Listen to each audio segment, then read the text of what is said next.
آدم ایک جسم دو روحیں محبت الہی میں جدا اور مکمل۔ پیدائش میں لکھا ہے اور خدا نے انسان کو اپنی صورت پر پیدا کیا، مرد اور عورت اس نے ان کو پیدا کیا۔ بائبل میں انسان کی تخلیق کا ایک گہرا راز ہے۔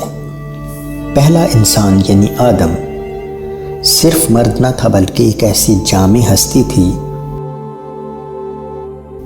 جس میں مرد اور عورت دونوں کی صفات موجود تھیں۔ ابھی بھی دنیا کی 2% آبادی ایسی ہے جن میں مرد اور عورت بیک وقت موجود ہیں، اور بعد میں خدا نے اس وحدت کو 2 میں تقسیم کر کے محبت اور رفاقت کا وہ عظیم راز ظاہر کیا جس کی روشنی آج تک انسان کے دل میں سلگتی ہے۔ انسان کو خدا نے اپنی صورت پر بنایا۔ تخلیق کی پہلی جھلک پیدائش میں لکھا ہے، خدا نے انسان کو اپنی صورت پر پیدا کیا، مرد اور عورت اس نے ان کو پیدا کیا۔ اس آیت میں انسان کی تخلیق میں مرد و عورت دونوں کا ذکر ایک ساتھ آیا ہے، جو اس بات کی طرف اشارہ کرتا ہے کہ پہلی ہستی آدم میں دونوں کی جھلک تھی، یعنی مرد اور عورت کی۔ اب سوال یہ پیدا ہوتا ہے کہ پسلی یا پہلو سے پیدا کیا۔ عبرانی زبان میں لفظ ضلع، جس کا مطلب صرف پسلی نہیں بلکہ پہلو یا جانب بھی ہوتا ہے۔ خدا نے آدم کے ایک پہلو سے ہوا کو ظاہر کیا، گویا ایک ہستی کو 2 میں تقسیم کیا گیا، جیسے محبت کو محسوس کرنے کے لیے اسے 2 دلوں میں بانٹا گیا۔ اس تخلیق میں محبت الہی شامل تھی، کیونکہ پیدائش میں لکھا ہے خدا کہتا ہے آدم کا تنہا ہونا اچھا نہیں۔ خدا نے رفاقت کے لیے، محبت کے اظہار کے لیے انسان کو جوڑا بنایا۔ فلسفیانہ فکر یہ ہے کہ پہلے وحدت تھی، مطلب آدم اکیلا تھا، پھر دونوں کو جدا کیا گیا، مطلب آدم میں سے ہوا کو نکالا گیا، اور پھر وحدت کی تلاش شروع ہو گئی۔ افلاطون کا نظریہ یہ ہے کہ افلاطون کے مطابق انسان ابتدائی طور پر ایک کامل ہستی تھا، مرد اور عورت ایک ساتھ۔ بعد میں خداؤں نے اسے 2 میں تقسیم کیا تاکہ انسان اپنی دوسری نصف کو تلاش کرے۔ روحانی مذاہب میں توازن یہ ہے کہ مشرقی روایات یین اور یانگ، اور تصوف میں بھی ہر انسان میں مردانہ اور نسوانی صفات کی موجودگی کا تصور ہے۔ آئیے سمجھ لیتے ہیں یین اور یانگ کا تصور ہے کیا۔ یہ تصور چینی فلسفے تاؤزم کا بنیادی نظریہ ہے۔ یین اور ینگ اس بات پر زور دیتا ہے کہ کائنات کی ہر چیز میں 2 متضاد لیکن ایک دوسرے کی تکمیل کرنے والی قوتیں موجود ہوتی ہیں۔ عورت اور مرد کے درمیان یین اور یانگ کا توازن ہے کیا؟ یین عورت کی علامت ہے جبکہ یانگ مرد کی علامت ہے۔ یہ دونوں طاقتیں ایک دوسرے کی ضد نہیں بلکہ ایک دوسرے کی تکمیل ہیں۔ نہ عورت کمزور نہ مرد برتر، بلکہ اصل طاقت ان کے درمیانی توازن میں ہے۔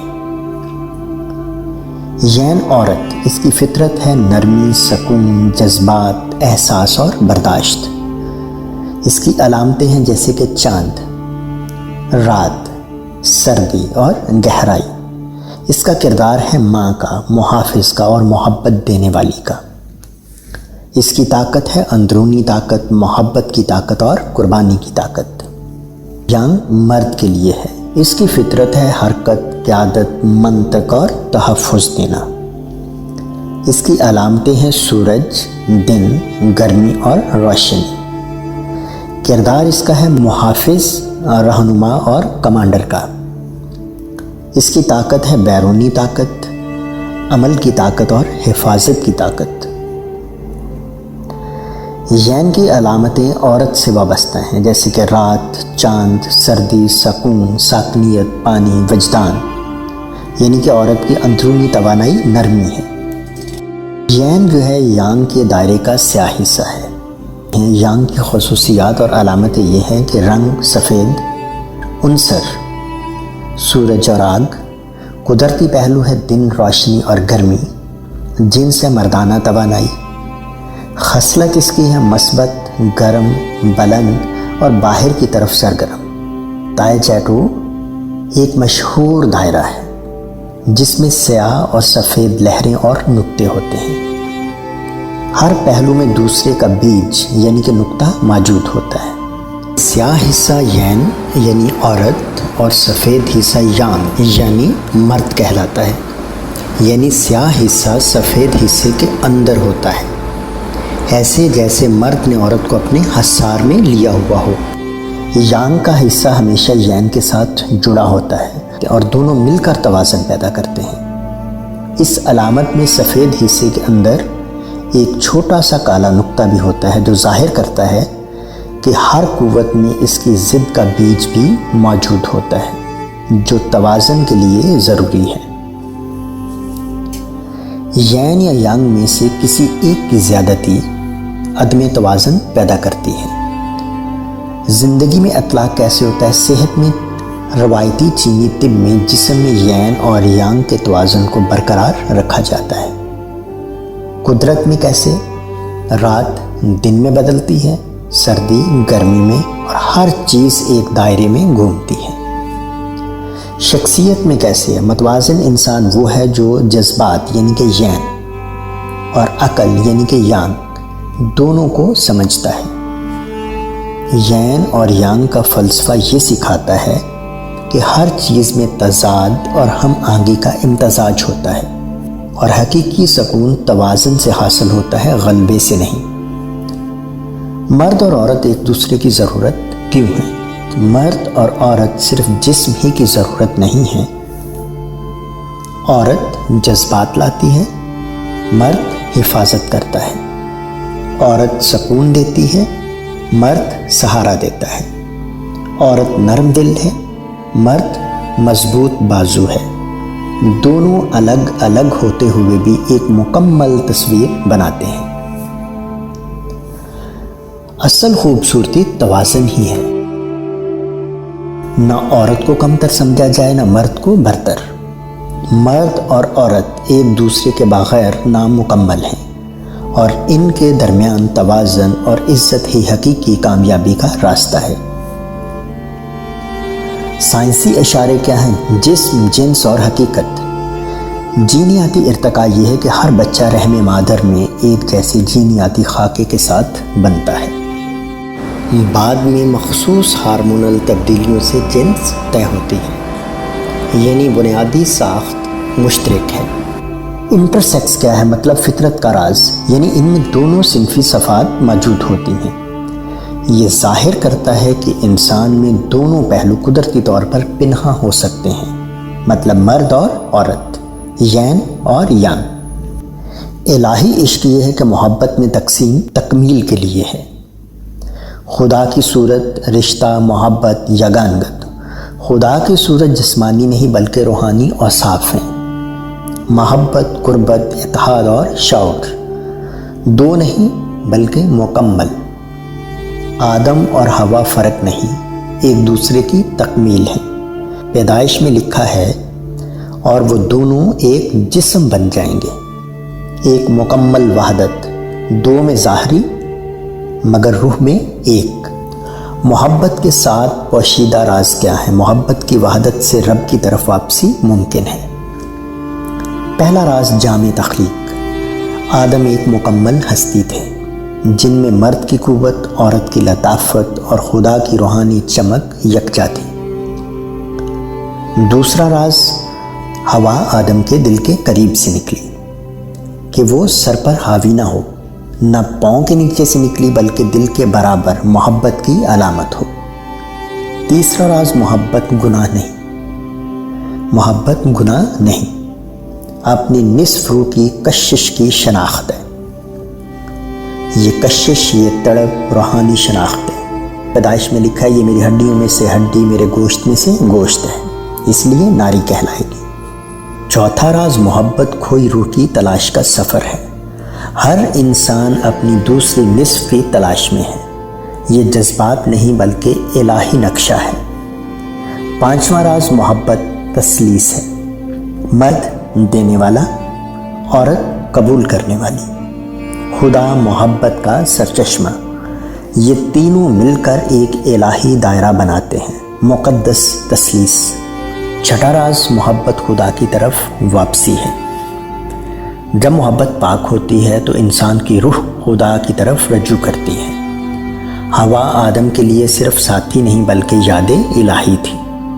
ساتواں راز محبت کی وحدت سے رب کی طرف واپسی۔ جب خدا نے انسان کو پیدا کیا، آدم ایک تھا، یعنی پھر خدا نے اسی ایک وجود سے ہوا کو پیدا کیا، نہ کہ اسے کسی اور مٹی سے، بلکہ آدم کے اندر سے انسان کی اصل وحدت کو دو میں تقسیم کر دیا۔ یہ تقسیم جدائی نہیں تھی، یہ محبت کا ایک الہی فن تھا تاکہ دو الگ روحیں ایک دوسرے میں خدا کو پہچانیں۔ محبت دوبارہ وحدت کی جستجو میں ہے۔ جب دو لوگ ایک دوسرے کی روحانی پہچان میں جڑتے ہیں، وہ دوبارہ اسی اصل کی طرف لوٹتے ہیں جہاں سے وہ نکلے تھے۔ پیدائش میں لکھا ہے کہ وہ دونوں ایک جسم بن جائیں گے۔ یہ جسمانی وحدت نہیں بلکہ روحانی اتحاد ہے۔ ایک دوسرے میں خدا کو دیکھنا، ایک دوسرے کی محبت میں رب کی حضوری کو محسوس کرنا اور اس عشق کے ذریعے اپنے رب کی طرف لوٹنا۔ محبت جنت کی طرف واپسی ہے۔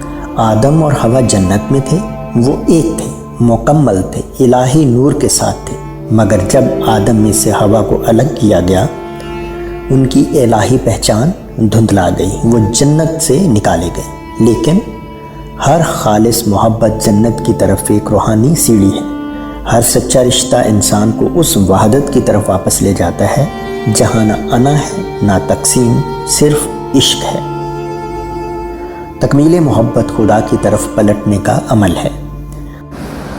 خدا نے آدم کو تقسیم کیا تاکہ وہ محبت سیکھے، محبت کے ذریعے ہوا کو پہچانے اور ہوا کے ذریعے خدا کی ذات کو پہچانے اور اس پہچان میں دوبارہ خدا کی طرف واپس لوٹ آئے۔ محبت کا الہی راز ہے کہ محبت فقط ایک انسان کی طرف نہیں بلاتی بلکہ اس کے ذریعے رب کی طرف بلاتی ہے۔ نتیجہ یہ ہے کہ محبت دو انسانوں کے درمیان نہیں رہتی، وہ خدا کی تجلی بن جاتی ہے جس میں مرد اور عورت کا راز کھلتا ہے۔ عورت مرد کا عکس بن جاتی ہے اور دونوں مل کر خدا کی محبت میں فنا ہو جاتے ہیں۔ یوحنا میں لکھا ہے، ہم اس محبت سے پیدا ہوئے، اس محبت میں تقسیم ہوئے اور اسی محبت میں رب کی طرف واپس لوٹائے جائیں گے۔ سوچیے ہم کہاں جا رہے ہیں۔ آدم اور حوا کی کہانی صرف ماضی نہیں، یہ آج بھی جاری ہے۔ ہر دل اپنی دوسری نصف کی تلاش میں ہے، اور جب یہ تلاش رب کی رضا میں ہو تو وہ عشق عبادت بن جاتا ہے۔ یوحنا میں لکھا ہے، خدا محبت ہے، ہم محبت سے پیدا ہوئے، محبت میں بٹے اور محبت کے ذریعے واپس خالق کی طرف لوٹائے جائیں گے۔ اے خدا، ہمیں وہ آنکھ عطا کر جو جسم کے پار دیکھ سکے، نہ کہ صرف جسم کو دیکھے، وہ دل دے جو روح سے عشق کرے، اور وہ شعور دے جو محبت میں تیرا نور پہچان سکے۔ خداوند اس کلام کے وسیلے سے آپ سب کو برکت دے، آمین۔